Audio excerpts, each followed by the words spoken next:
Hello, everyone. Hi, everyone. Please take your seats if you can, and make sure you can see everyone. Welcome to today's keynote and discussion, What is Work Worth? My name is Aiha Nguyen. I'm the program director for the Labor Futures team here at Data and Society. I will be hosting today's conversation here in New York for our friends watching online. I'd like to start by recognizing my amazing colleagues who produced the event behind the scenes: CJ, Tanika, Irene, Sierra, Alexandra, and Alessa, who are here in the space with us. If you see them, say hi. And also to Ireti and Anuli, who are moderating online. We're also grateful to Ryan and the Greene Space team here in New York. So if you're in the room, now is the time to silence any devices that make noise besides applause. I would love a show of hands. How many of you are joining this DNS event for the first time?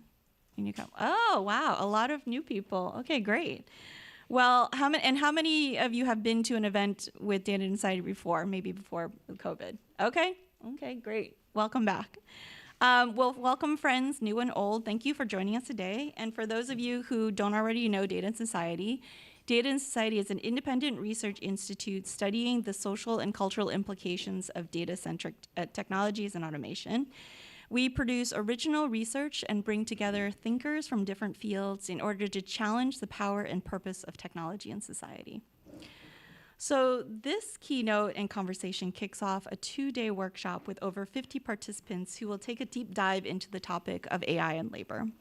Those amazing collaborators, some of who are in the room, hail from all over the world, including from Europe, the US, South America, Asia, and Australia. These scholars, practitioners, artists, musicians, and workers will be spending 2 days together learning about one another, their work, and hopefully building new connections and relationships.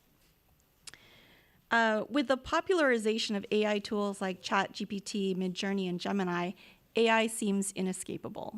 Seemingly overnight, AI companions and assistants appeared in every application and even on our phones. But for some, AI's introduction was much more intentional, disruptive, and even forceful. For many years, we've wondered what was happening to the data we gave up as we went about our digital lives. For some workers, this was their daily life, reviewing, annotating, even producing data that would power today's AI tools. As major tech companies introduced more and more AI tools promising greater productivity and creativity, we wanted to understand the reality of these promises. One way to think about how AI might change the life of people using the tools is to look at the practices and logics that set the political, economic, and social foundation that built these tools and what this means for all workers. And who better to talk about this topic than tonight's keynote speaker? And this is an apt time to host this keynote and workshop post-May Day, particularly this year with the introduction of a new agency responsible for policing government efficiency. This has led to a gutting of public service work and public sector workers as DOGE challenged their worth. But on May Day and over this past weekend, we saw workers across the US reply to that challenge with a resounding hell no. Workers declared in no uncertain terms that their value was irreplaceable and defied the notion that AI could provide a similar quality of service. The political and economic significance of the value of work is more pertinent now than ever. This discussion is just beginning, and we are excited to be a part of that conversation. And with that, I am so honored to introduce Dr. Julián Posada to keynote tonight's talk. Dr. Julián Posada is an assistant professor of American Studies at Yale University and Social Science Research Council Just Tech Fellow. His research explores the social and cultural dimensions of information with a particular focus on the relationship between labor and artificial intelligence development. His work has been published in prominent sociology, information science, and computer science journals, including Big Data Society and Proceedings of the Association of Computing Machinery on Human-Computer Interaction. Dr. Posada has established a public profile through his scholarship, including a report commissioned by the federal government of Canada, and his research has been featured in publications including The Economist, Wired, and MIT Tech Review.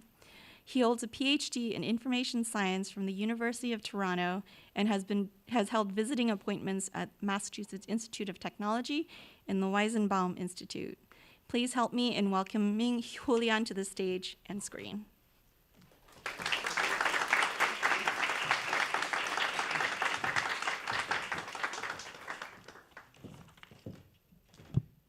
Good evening, everyone. It is my great pleasure to deliver the keynote address to mark the beginning of the workshop, What is Work Worth? Exploring what generative AI means for workers' lives and labor. Like every major technological advance promising a new wave of automation, the deployment of generative AI technologies in the economy is generating uncertainty and disruption. Concerning headlines have appeared alongside more promising ones, indicating that the creative industries are under threat. AI use by government agencies is coming under scrutiny, and in education, there are rising concerns about learning when generative AI is used in the classroom. The main question of this workshop, how do we value human labor in the context of rising automation and data extraction, invites us to reflect on this and other concerns brought about by automation through the development of AI. If we can draw a lesson from history, is that technological disruptions in the labor force are more complex than merely saying that human labor is being replaced by machines. Instead, there is displacement, shifting, and changes. And the main question is who benefits primarily from those changes? In today's keynote, I will try to decenter the technology of AI and address this question by focusing on the fundamental subject at hand, humans, not as individuals, but as interconnected beings, and to situate AI within a larger and transnational context that considers both the technology and the lives it impacts. So my main argument today is that AI is an extractivist technology. By extractivism, I mean a transnational system of accumulation and power concentration inherent in global capitalism. Extractivism is not merely the act of extraction, but a system that involves embedded social actors, institutions, and territories, all of which play a role in this accumulation process. Extractivism is a Latin American term, and it was popularized in the mid-20th century by developmental institutions like the World Bank, notably in reference to the extractive industries, as a way to develop economies in the region through the extraction of natural resources. And in recent decades, Latin American authors and activists have used this term to criticize the over-reliance of national governments in the region on the rapid and unsustainable economic expansion through resource extraction at the cost of lives and the environment. The extractive industries have transformed communities, including living conditions and institutions, alongside the chain of production. However, with many of us now aware of the climate emergency, this system of accumulation and power concentration, which has indeed brought capital and investments and improved many lives around the world, has also depleted life and increasingly become an unsustainable aspect of global capitalism. When I argue that AI is an extractivist technology, I am conscious of the dependence of the technology on the global supply chains that draw on Earth's resources and produce the devices that power the technology. My focus here, however, is on another set of deemed commodities that have become essential to the development of AI. I use the term deemed commodities drawing from Karl Polanyi's concept of fictitious commodities, which are commodities that are not made for the market but are treated as such and bought and sold. There are two fictitious or deemed commodities that power AI. One of them is labor, which according to the International Labor Organization's founding document is, quote, not a commodity, unquote. And yet we see how digital platforms like Uber, Grubhub enable new ways of treating labor as such, and treating workers as independent contractors with very few rights as employees.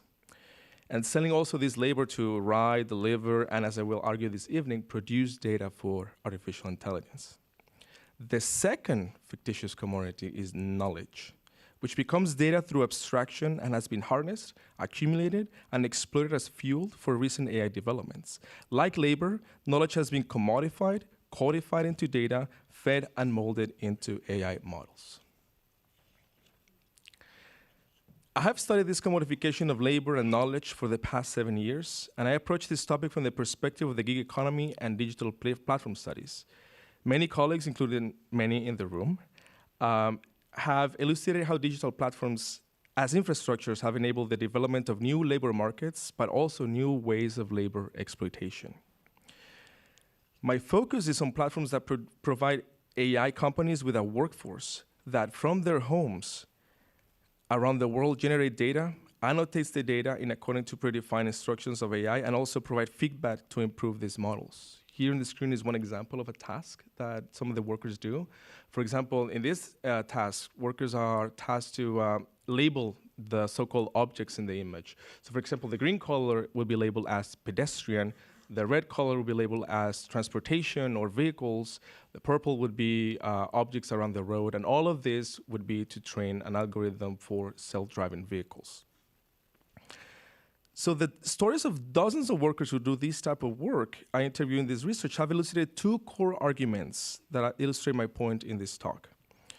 Through the stories of three particular workers, Roberto, Angelica, and Gonzalo, all names anonymized, I will explore two facets of extractivism in AI. The first one, that extractivism is a project and a process beyond the mere extraction of data and labor as commodities. And second, the roles of power and control in determining what should and should not be included in data sets. These examples explain how AI acquires its data from human labor and knowledge, and who is affected by this process, so that users, us, and ultimately the companies behind these systems can benefit the most. So I will start by discussing extractivism as a project. Roberto was one of the first workers I interviewed starting back in the summer of 2020 during the most severe period of restrictions due to the COVID-19 pandemic. I've spoken with him over the years, as recently as last month, and so Roberto was born in the city in the image, is Guarenas, Venezuela, in the outskirts of the capital, Caracas.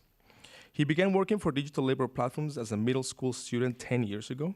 And when his country entered a deep economic crisis caused by the over-reliance on oil exports, authoritarianism, sanctions, and other factors, when we talked back in 2020, he had dropped out of college and had chosen to work full-time for the American platform Remote Tasks, which is owned by Scale AI.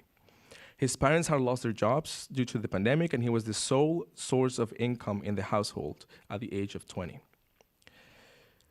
Today, Remote Tasks is arguably the principal data work platform in the market. During the early days of the pandemic, it offered a unique service where workers like Roberto in Venezuela would be paid 50 cents of a dollar per hour for doing tasks like labeling data, generating data, and verifying the outputs of algorithms.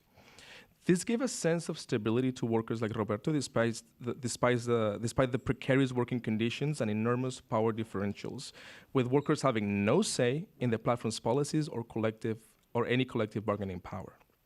So workers like Roberto were considered as easily replaceable because the labor was perceived as unskilled, according to a recruiter I spoke to from Remote Tasks. However, it was not just any type of worker around the world that the company was targeting, it was specifically Venezuelan workers at the time. And hence the creation of this Remote Tasks Plus program for Venezuelans.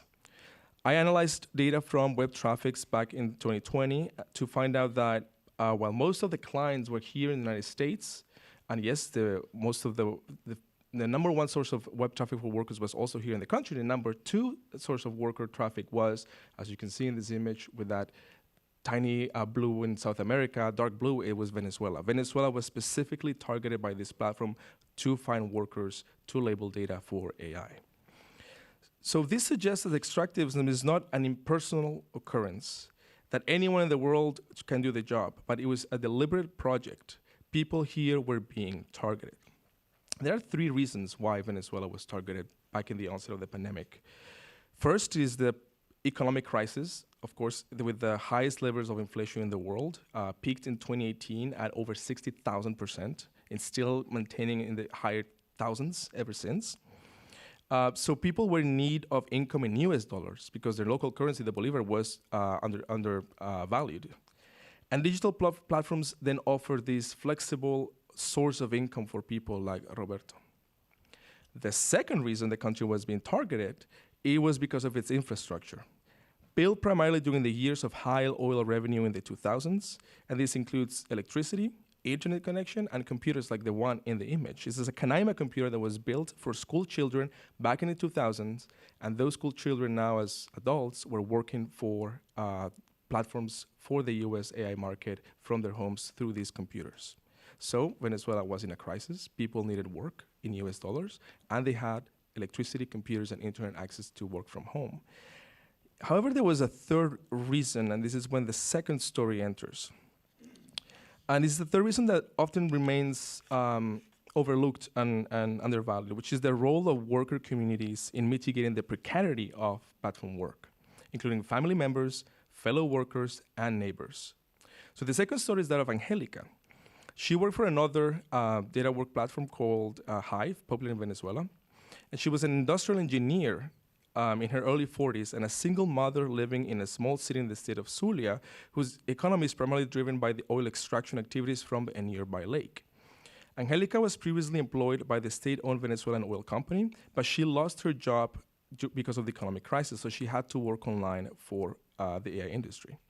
When we spoke, she was working around 12 hours per day on Hive, earning a daily income of about $2 per day. Despite these challenges, Angelica was not entirely without support. Her son's father, who still worked for the oil company, contributed financially to their household, and additionally, a neighbor allowed her to use his Wi-Fi, and also she received valuable advice from her colleagues online through social media. So she was not alone. Workers here are embedded, therefore, in networks that step in when the government and the state institutions are absent, such as Venezuela during the pandemic, but also when employers, in this case these platforms, did not provide decent working conditions for their workers.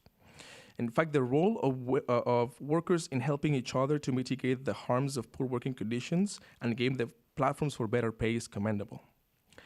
And here it's important to acknowledge the support role of women in the households, who provide essential social reproductive labor for activities such as caring, cooking, cleaning, and other tasks, allowing workers to dedicate their time to the platforms. In the screen is the results of a survey asking people who provides care for you, who can you confide with, if you get sick, who takes care of you, who cooks at home, and so on. And women are overrepresented here in these results. So we have a labor force that is deemed cheap, because there is also this support network behind the worker, primarily the women around the households, providing this essential social reproductive labor, so the worker is there, so the data can be produced.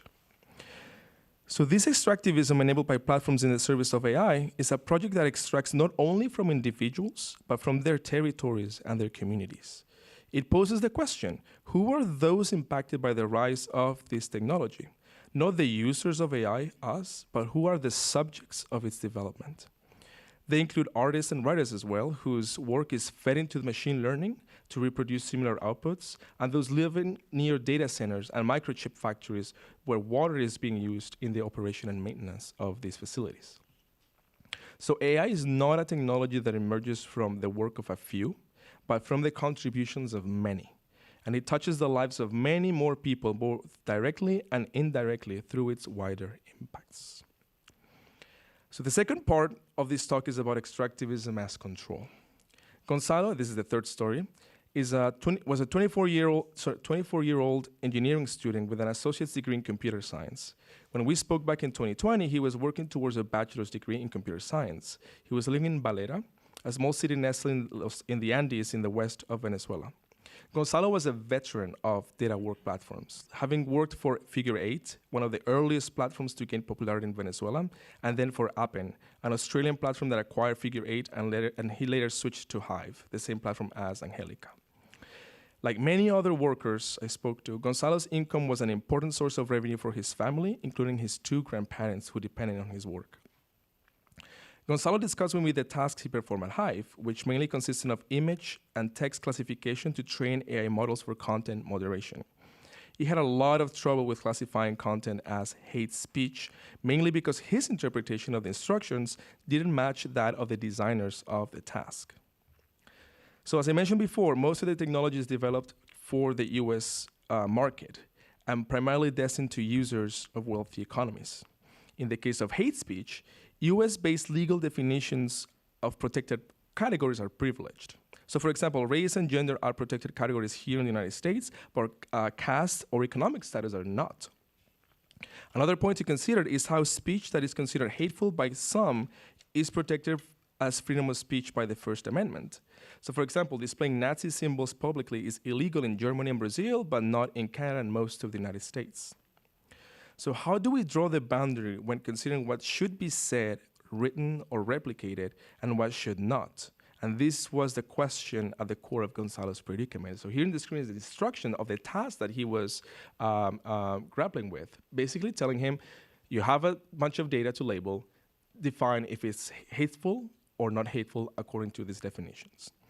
And he gave me one example of a task that he failed, and he was fired from the job from failing that task. It was a one sentence, and I quote, "I want to kick all the Latinos out of my country." In this case, the platform rejected his classification. He told, this is hateful. I think this is hateful speech. But the people behind the task were saying, nope, this is allowable speech. It should be allowed. Your entry is incorrect.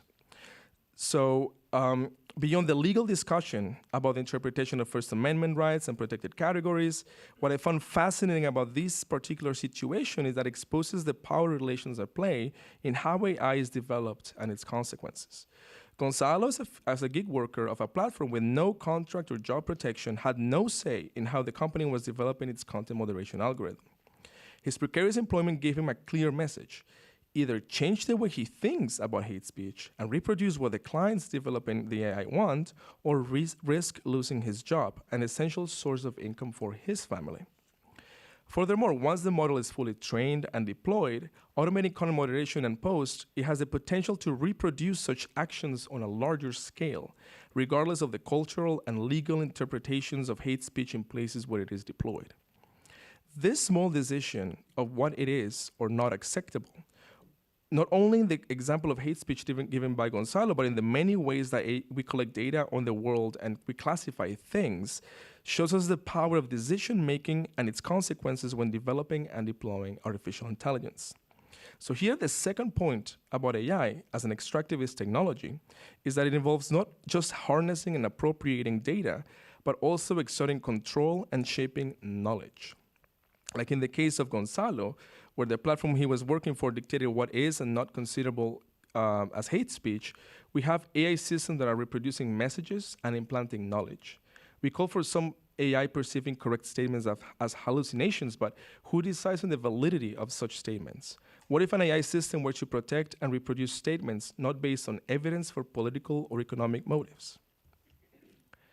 So I conclude my remarks here about how the tale of current AI is one of two unkept promises. One is to workers like Roberto, Angelica, and Gonzalo, the promise of freedom to work.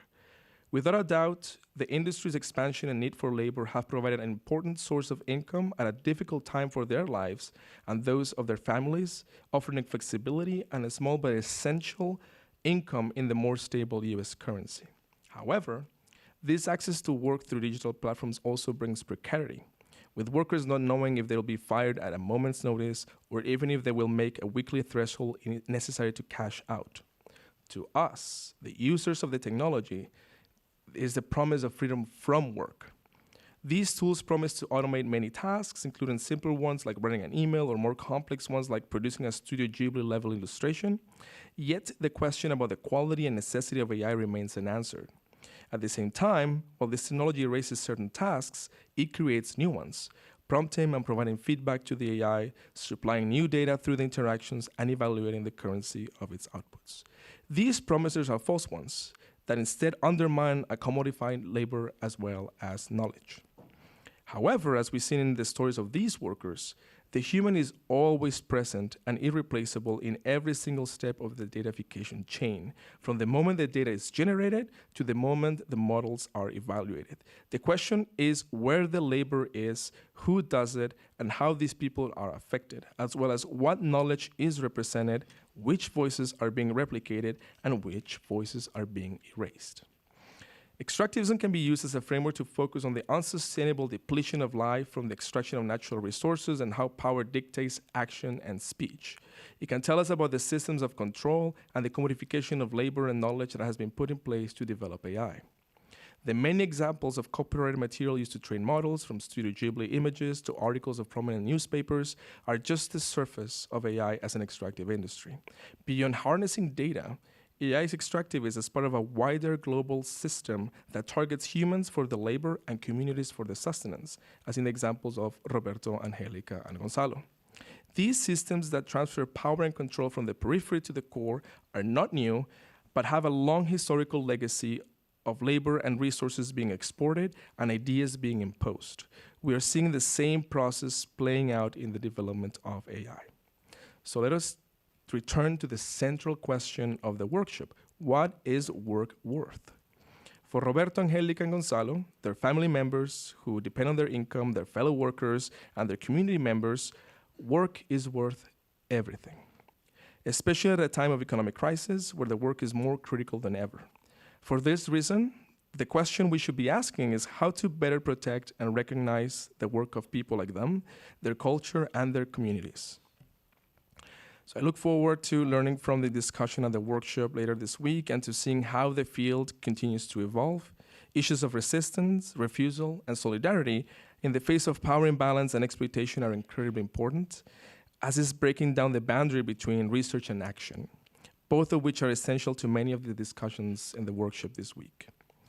So to the participants for sharing their knowledge, and to all of you in the audience for listening today, I want to thank you all wholeheartedly.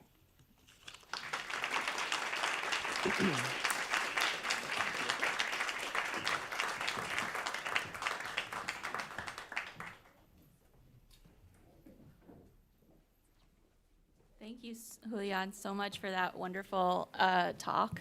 There was so much there that I wanted to take notes on and discuss with you. I'm sure people in the audience also have questions, and so I will just ask we'll have a little discussion, then we'll have an opportunity for people in the audience, both online and in person, to ask questions.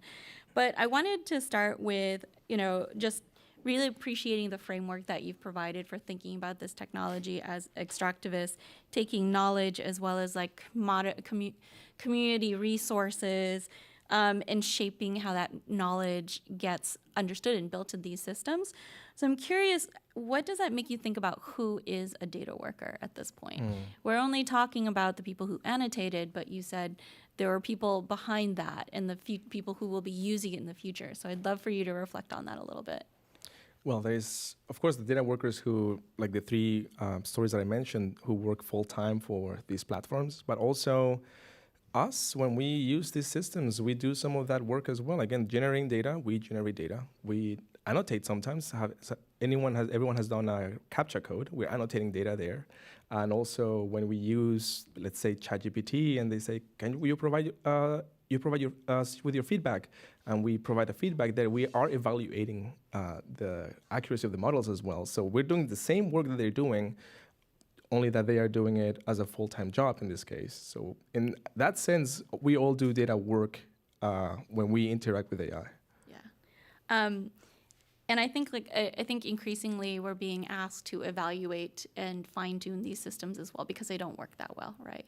And so this is a key thing that we're going to be exploring in the workshop. And that brings up another question about, you mentioned that the way that the system acknowledges certain knowledge as correct and essentially just removes context from some of the meetings. How do you think that will affect how people think about their work? If you're an artist and your work is to create a particular image in your style, does this system then, will that recognize that, or will it say, actually, that's not what it is? This is what I want. What would that do to sort of how we see art or culture? That's one of the troubling questions with AI being used in the creative industries or anything that has to do with creativity. Actually, in education even, we've been discussing this for the past now more than a couple of years, about how some students are using AI for their essays and losing some of that uniqueness, their voice is being erased when we use AI to generate text, and instead is some voice that has been replicated for the student. So yes, we see stuff like Studio Ghibli images and or Picasso level paintings and so on. But there is some uniqueness that is lost there, and I think that's troublesome, especially as an educator myself, thinking about students and losing their voice and their uniqueness, their way of writing, for example, or thinking, when we use the machine to do that for us. Thank you. And I think you mentioned one last question, and then we will. I think we're running out of time. I need to move on to audience questions. One of the things you, I think, started to mention was sort of resistance. How do workers actually get the opportunity to get back some of the rights and the protections? Is maybe a human rights framework? Not that the U.S. recognizes human rights, but other countries would that possibly provide one way of thinking about how we could think about protections for workers? So one constant from platform studies, and many of my colleagues in platform studies have been doing research on this, is that workers are always organized. At first we thought, these workers that are distributed online, it's harder for them to organize versus, let's say, Uber workers who see each other every day. But even the instances of the workers from Venezuela I spoke to for my research, they are organized in groups. However, the power imbalances are huge here. I mean, these people are, and as I mentioned, I talked to a recruiter, and he said, we were recruiting Venezuelans because they hire so many, and we can just replace them so easily. For the company, they were just ones and zeros, their account numbers, and they can be just replaced super easily. When there's these levels of precarity in terms of work, and actually this need and this oversupply of workers, it's very tough for them to kind of do any type of collective bargaining and so on. But there's still many examples of workers trying to resist these power imbalances and the precarious situation. Some of them game the system, find loopholes, find errors, and they try to make as much money as they can through them, which platforms actually detest. They don't like that. They're very afraid of that, of workers trying to find loopholes or ways to label data incorrectly. But that exists. So the resistance, refusal, these things are always there. However, when there is such a need for this type of work and when they're so easily replaceable, it's difficult as well to have long-lasting impact in the industry. Okay, thank you. Well, I'm going to repeat what you said. I'm very excited for this workshop to see what people bring to it. We have a wide swath of people with different disciplines and interests there. But for the sake of this, I'm going to turn it over to the audience. I don't know if we have audience questions. Alexandra has the microphone. She'll be walking around. I think there's a question right here, right around the podium. Yeah, we don't have any live stream questions yet, so I think we can turn to the audience for questions first. There's a question right in front, right on the other side of the podium.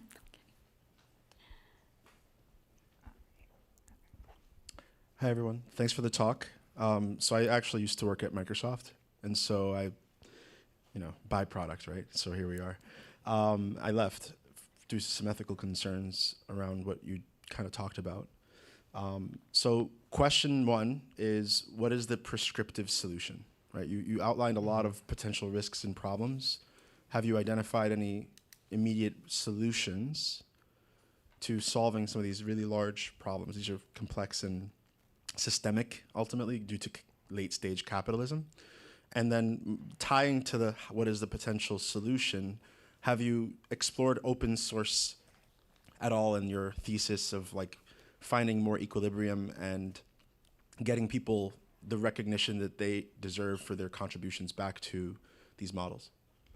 Very good questions, and the first one is very tough. I don't think we have any definitive answer for that one.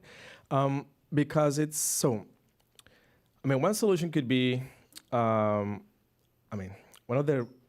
a solution, but one thing that some colleagues in the field, especially computer science in the industry, believe is one day, hopefully sooner than later, we will have AGI, artificial general intelligence. We won't need these workers anymore. So why bother with this if we're going to have such a powerful AI working on its own? So far, we don't have that. Every time the promise keeps pushed and pushed and pushed, as per Elon Musk's also saying, we're going to have fully autonomous vehicles next year, and the next year, and next year, and so on. There are many ways people are trying to address the issues, some of the issues that I mentioned today.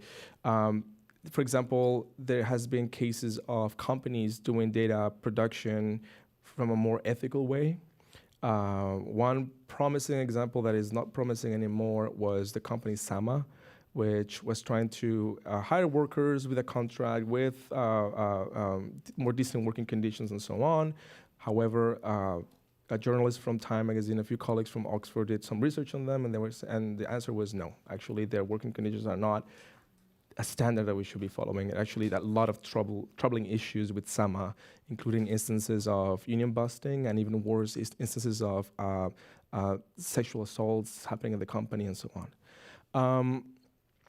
So we don't have a good example of how to do this. And one of the reasons actually is because, so we have a paradigm of AI right now in which, and you probably heard it, every time a new model comes out is, oh, it has these billions parameters. The data sets are huge now. We have this, we can summarize that the bigger is better.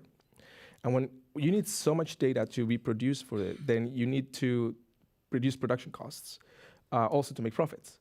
And that's why the industry has this issue where from the side of the producers, meaning the platforms, BPOs, those that produce the data, they say to people like me who do this type of research, they say, we can't provide better working conditions because our competitors have also to produce data for this price. We will lose our share in the market if we provide better working conditions.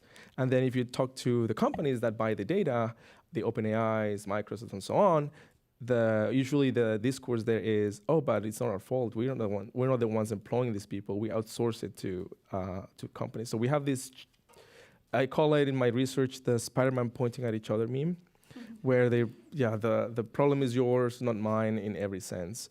But it's true the fact that we are in a race to the bottom market here. We need more and more and more data. And we want it for cheaper and cheaper and cheaper. And this is why these workers are the ones, and I'm not saying these workers are individuals, but these communities are paying the price for that. Solutions, again, it's very tough because it's an international market. So if you regulate, for example, let's say by miracle and magic, the US says, let's regulate this here in the US. Then companies can just go somewhere else and then transact through other jurisdictions. But again, there's examples of companies like not Sama, but others trying to provide better working conditions while also providing the data sets. There's also instances, like I mentioned, of workers unionizing. There is now a union of workers, data workers, and content moderator workers here in the US. There's a couple new ones in Africa as well. So unionization is emerging among workers as well. And the public, you all are now realizing, knowing more about these type of work that is being done and the issues related to it. So it's slowly changing, but the problem at heart is the industry needs more data for cheap, and that's the issue that we're having here, not changing for the past few years. Maybe one day we're going to have a new paradigm of AI where we need very little data. Things are going to change. But this is why I bring the extractivism as a framework, and is that, okay, we're going to solve the AI problem, but what about the other extractive industries as well? And this is an issue with capitalism, actually, that happens here. So yeah, it's a bigger problem. It's part of a bigger problem, a bigger historical problem. And there are some things to mitigate these issues, but again, the problem is so large that I don't have not even 1, 2, or 3 solutions that I can, unfortunately, can tell you. But I think you point to the fact that these business models are not new, right? We saw this in fashion. You see it in coffee, you see it in others. And there have been efforts to really hold companies responsible for the supply chain as well. And so this could be thought of as similarly as type of supply chain as well. I'll give you an example. Amazon, Mechanical Turk, which is one of the platforms, was paying people from outside of India and the US with Amazon gift cards, as their wage was paid in Amazon gift cards. And I was thinking, when did I hear about this? Turns out in the 30s, the banana fruit company in Colombia was paying people with company currency that can only be exchanged at company stores. Yeah. Ford as well here in the US would pay people with company money so that you can only use at company stores. And now Amazon was doing the same for workers outside of the US and Canada. This is why I always try to tie what we see today with longer histories of exploitation, colonialism, and extractivism, because these logics, these power imbalances still exist and are being reappropriated with internet, AI, and technological advances at the forefront. But this is a long history of capitalism that we have. Thank you. I think we had a question here. Some live stream questions. Finally, some people have Okay. brought in questions. So we have two questions, but I think we can combine the two because they're related. We have one asking, what did workers you interviewed like about their work? And the second question is, do you see any necessity and possibility of solidarities between customers and workers, and between tech workers and data workers, for the goals of improving working conditions for data workers and making AI more ethical? Excellent question. So for the first one, not a single worker I interviewed, and I interviewed over 3,000 or 4,000 workers, not a single one of them had a complete negative image of these platforms. All of them were very grateful that they were there providing this income, because again, it was a crisis. The inflation was so high that you had, let's say, a certain amount of money by 9 a.m., by 1 p.m., it had depreciated its value so much. By 5 p.m., you don't have anything. Having an income in US dollars was great for these workers. They were very grateful. So that was it. Just the fact that they were working for that was a great plus for them. One thing, for example, a lot of them were computer scientists with computer science degrees. And having this sort of thinking, having this, being able for them to provide some their work for the development of AI was a great thing. They really liked the technology, and being able to provide some data for the technology was a great thing. So yeah, workers had actually a very positive image of AI, of the platforms. In terms of solidarity, one interesting thing about these platforms is that workers will never know what their work was for. There was total alienation. They will be provided with the instructions. So, for example, the one with, let's train a content moderation algorithm.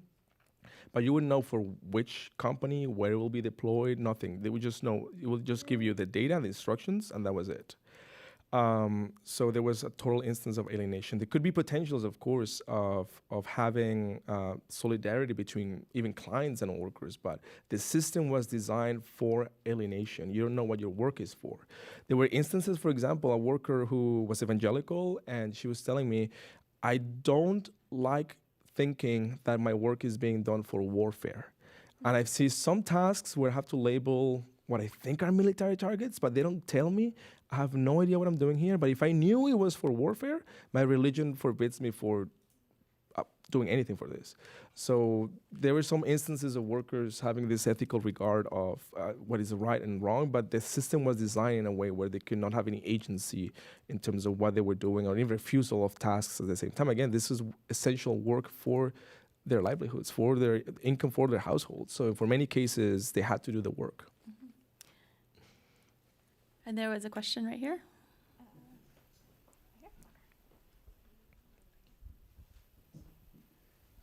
Thanks. Yeah, I think I was curious what you think of fraud in this industry, like the straight up appropriation of labor and pretending that this content moderation is done by an algorithm and not by people, or this car is driving itself and not being piloted. Amazon's, pretending that they're like the computer is watching you when it's actually just humans who are seeing what you're picking up and doing, and if that might be a place for intervention in this space, or if you think that's a useful distinction to be made, that there's so much human involvement in this already that's a artificial distinction, but it might be a legal distinction. That's a very good question, actually. So I mentioned 3 types of tasks that these workers do, which is generation of data, annotation of data, and verification of outputs. There's a 4th one, actually, that I saw only in one instance, which is impersonation of automated agents or impersonation of robots. It was a task where workers were saying, pretend you're a chatbot and you will talk to clients, but you have to pretend you're a robot. I mean, what can I think of this? It's fraud, of course. Obviously, this is all kept under very strict security protocols, because imagine a lawsuit for selling a chatbot that doesn't actually work the way you're selling it. But again, this is a rare instance. There have some colleagues in the field who do a lot of work regarding how the last mile automation, meaning there is always a human every time you provide a type of automation, like a robot or some solution like that. And this is a constant from labor economics. When you look at the history of automation, yes, some jobs are lost. Yes, there is disruptions, but every time we put a machine somewhere, you need someone to repair the machine, to operate the machine. It creates new jobs, and there's always humans behind it. The great example from David Autor, an economist, was of ATMs. You don't need 10 tellers anymore. You have an ATM now, but you need a mechanic to repair the ATM, someone to put the money in, someone to do something when the machine doesn't work, and so on.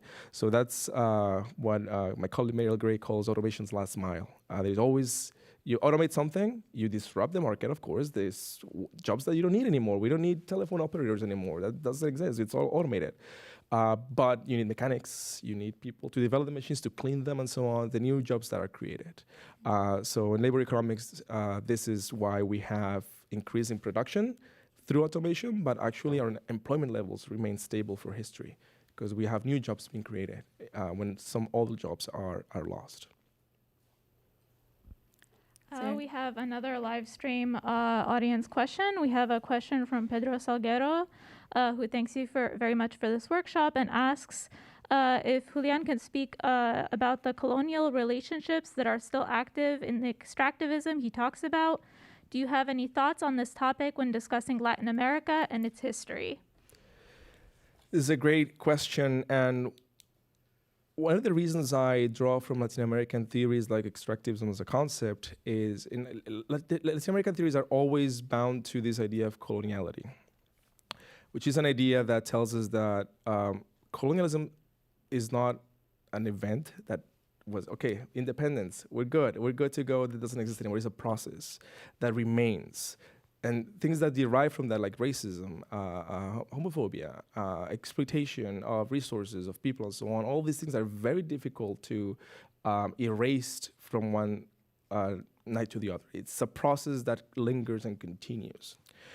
And this is why in Latin American thinkers in the 50s, when we're thinking about development, a lot of them are thinking about these terms of colonialism and coloniality still existing. The Spanish Empire left, but we're still having so many issues that still persist in our economies, in our daily lives, and so on. So that's why sometimes in my work I talk about this coloniality that still exists. One of them is, of course, and this is when the framework of extractivism comes to play, is this duality of, yes, you extract something, in this case data, labor, from Latin America, but you also impose your ways of seeing the world. And this is why I've brought also the example in the second part about think what is hate speech is what we think hate speech is. This is duality that still has for many centuries still persisted. The Spanish saying, yes, let's take your gold and let's take your labor to provide commodities for us, but also this is the language you should be speaking, this is the religion you should be following, this is how the world should work.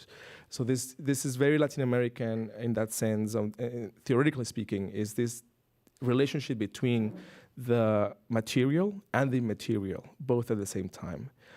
Sorry for this very heavily theoretical discussion, but I hope that answered the question from the online audience.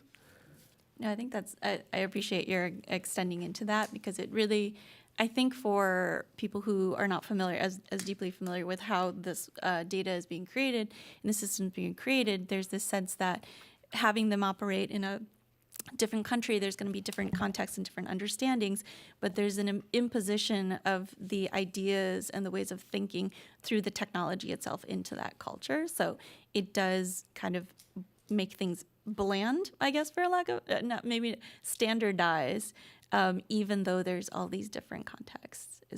Yes, is that how you see it? So standardization. So one of the early informational science questions that we've studied for so many decades now, it's this question of classification and standardization. It's always, we as humans, we always think about putting things in boxes because it's simpler. It's much simpler. But then the question is, what should be put in this box or the other, or what should be considered standard or the norm and not?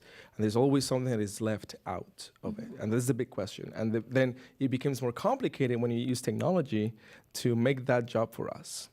And with AI as well. AI, if those who know about machine learning, it is a lot about the statistics and about finding the mean, the most probable output for the input that you have put into the system, and then what's left out is always the question. Right. And actually, that's happening with the workers. One of the ways the platforms find what is called a true value is by finding the most common answers from workers of something. So, for example, let's back to hate speech. The platform doesn't know the answer about something is hateful or not. If 8 out of 10 workers say this is not hateful, then the platform will consider it as not hateful. But what if there is 1 or 2 workers that for some reason, from living experience or not, think that something is hateful, then those voices are being erased because the majority here is the voice that is being considered the ground truth. So these are questions that are very big and very complex, but they're questions that are being asked by what we're seeing here with AI and the way data sets are produced for AI. And someone earlier mentioned sort of the taking of the artwork, the language, the music from people and feeding them these systems. Does this then make the potential of sort of sounds that are different, or language that is different, or art that is a little bit not normal? Will that be sort of lost as people use more of these systems because they've been trained to sort of move away from outliers and more towards the standardization? What happens to the sort of that knowledge and the value of that work, do you think? I think if we leave it to let's make the bigger the better and let's try to find the most common occurrence out of all this, yes. But there are some examples, and let's talk about something positive here for once. Thank you for that. My colleague, journalist Karen Howe, was doing her piece on AI and colonialism. She finished the piece on a good note, trying to find other ways of producing AI. And the example that she gives in this MIT Tech Review series is how a community of Maori, the indigenous people of New Zealand, trained their own algorithm, their own LLM, large language model, to preserve their language. And this was completely different to how we see AI being done by the industry. This was a small community with a problem, using AI as a way to solve that problem, gathering the data from within, and training the model with their own data. Different from let's disrupt, let's make problems and break things and act fast, and gathering data from that is not ours, but let's appropriate that and provide something then that will disrupt the market and gain profit for us. Here, the example was totally opposite, and is an example that AI can be done differently. It can come from below. It can be small. It can be to answer a problem and not to provide a problem to be answered. And I think that end of the series on AI and colonialism by Karen Howe is a great example about a positive note on how AI can be different. That's great. I really appreciate the positive note. And it says something about, is AI a tool for us to use, or is it a tool for capital? And I think maybe that answers some of the questions about how do we sort of take back what could be of value that we put into it. I think we have time for one more. Is there another question on there? We can do another live audience question. Oh, here? And then there? Maybe we can get two. Thank you. This was illuminating. I think you touched upon several means that is being deployed to invisibilize and erase labor and people. My question is, what are other main mechanisms that it's being used to invisibilize the labor and the people, and how we as users, I use AI every day now, and I had no idea about all of this, so I'm shaken. But I want to know, what should I pay attention to? How should I reverse this invisibilization that is happening now that I'm using it, and I will be using it. But I wanna know, and how we who do not have that the access that you have, how we can reverse that. I also use AI, by the way. Great for emails. Me too. Simple tasks like an email, very good. Running papers, not so good. Educating yourself, knowing about these stories and examples, knowing that these people are there, the labor is being done there. It's a great first step. But obviously, this is from one of my colleagues, Rita Kadri. She was saying, making these workers visible is not the only thing. It's way more than that, because we see it with delivery workers. We see delivery workers every day, and we still have the gig economy happening like there. We still have platforms doing that. We still have migrant workers subcontracting accounts because they don't have work permits or they don't have bank accounts here. So the problem is larger than that. But I know it's overwhelming as an individual, thinking in those terms as well. It's a hard question, but at least the first step is knowing that this is there, I would say. Yeah. And I think one more question over there. Last question.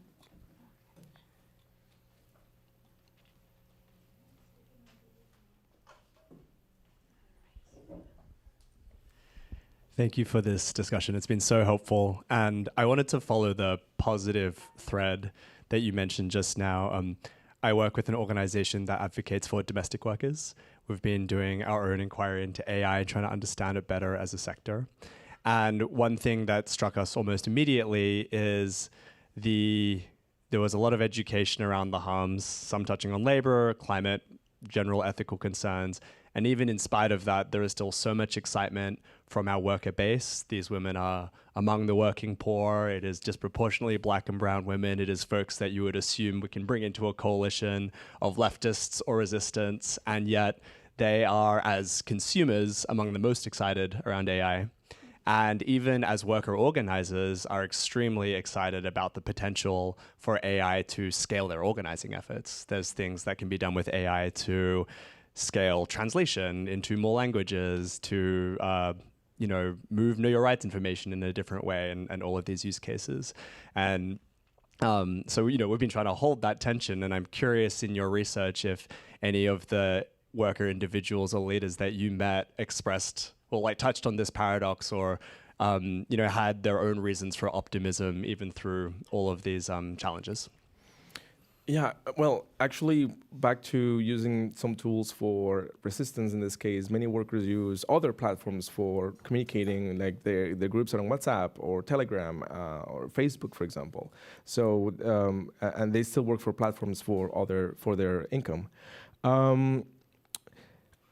That just explains how complex these systems are. You can use AI for things like translation, like you say, or things like learning how to write better in English. English is my third language, so I use sometimes AI to, can you proofread this paragraph and tell me if it's right or wrong? As a tool is great. The question again, and back to the keynote, the question is, but who is paying the price for this, and who's benefiting from this the most ultimately? That's the big question that we should ask. Sometimes we have great tools, but this is the thing with capitalism. And back to other questions that we have in terms of labor is the garments that we have, which were done by some people somewhere in the world, but we still use them because they're cheap. But the question is, we know about it. What can we do about it? The system needs to change. It's a larger issue, of course. But of course, in terms of the positives, as any tool, it can have great impacts for organizations like the one you mentioned, for workers I interview as well, for example, the instructions are in English. They use Google Translate to know how to do the task for the platform. And this is, again, just shows the complexity here about you in terms of exploitation, but also of usefulness and about the positives that you can have as well for the same system here, same AI algorithms that can help you, but also that pose questions about who benefits the most ultimately or not. Right. Thank you so much for that. Well, we are out of time, but please join me in thanking Julián and everyone joining here today, whether here in New York or online. And we look forward to seeing you, some of you at the workshop later this week. So lastly, please be sure to fill out our event survey for a chance to win a free book. And recordings and resources will be shared on Data Society's website later this month. And for those in person, please stick around for the reception. We'd love to meet you in person. And thank you, everyone. Thank you, everyone. Thank you. Yeah. I had like 2 additional questions for you, but I just had to.